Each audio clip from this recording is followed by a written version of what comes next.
Yeah. And the hardest thing, I mean, I'm English. I came here 10 years ago. And the most extraordinary revelation of Hollywood was I came here loving film.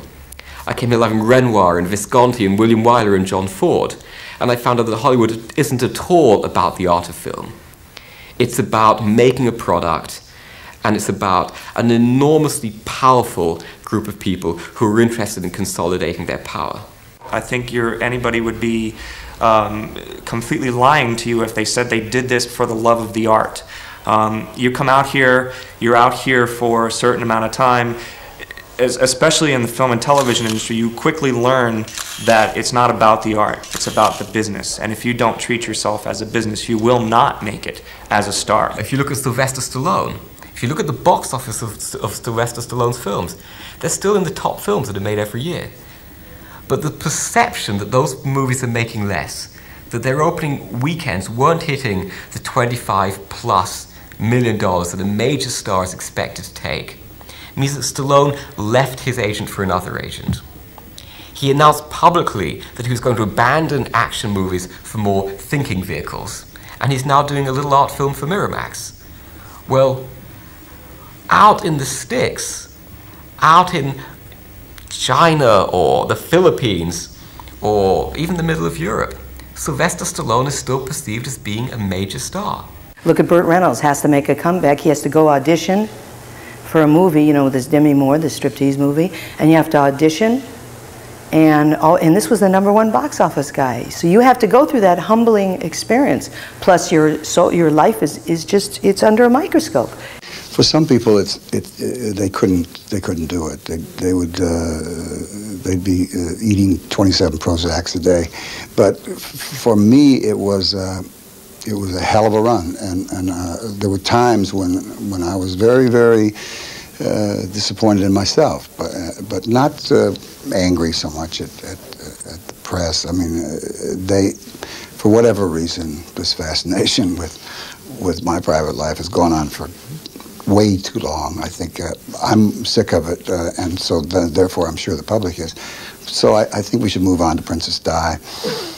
Years ago, I sold a house to Elizabeth Taylor. I never told a soul where it was, even that I showed her a house. I could literally watch on the news my next move. The photographers were there. How they find out, I don't know. As brokers, we're supposed to keep it a secret, and everybody finds out. That is definitely the price of being a star. But what price are they paying? When you're making $20 million a movie, so what's the price? You know what I mean? Basically, so what is the real price here?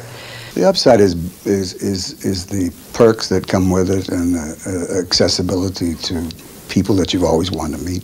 The downside is believing it, that it's not going to end, or getting yourself into this treadmill or turntable or whirlpool of success that is very scary. When I was married to Gig Young, for example, we'd go to a restaurant. Everyone would come up and ask for his autograph. He'd say, why don't they leave me alone? Why don't they let me eat? They're always bothering me. The next week, no one came over. He would go, what's wrong? Do I look bad? Do I need plastic surgery? What's wrong? Don't they know who I am? Shannon Doherty, same thing. I want to be alone, leave me alone. She'd scream to the photographers and scream to the press, you know, until we finally said fine, you know, just fine. And everybody kind of got tired of her demands and her antics and her wants and needs. And people started realizing she's just a brat.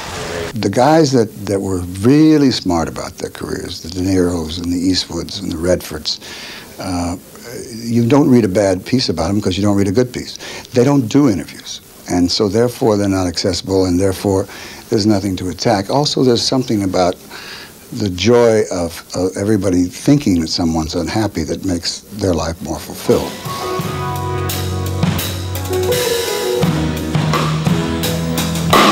Haven't become as famous as if back home you thought you would, but the dream in your heart, it still rings true. Guess there's disappointment too. No success is what's inside of you.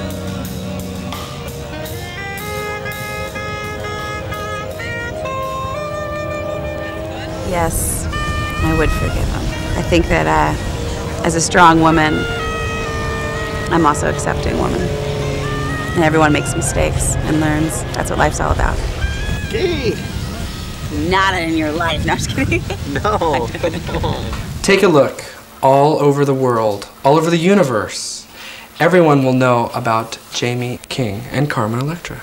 Even in Timbuktu. I'll see to it.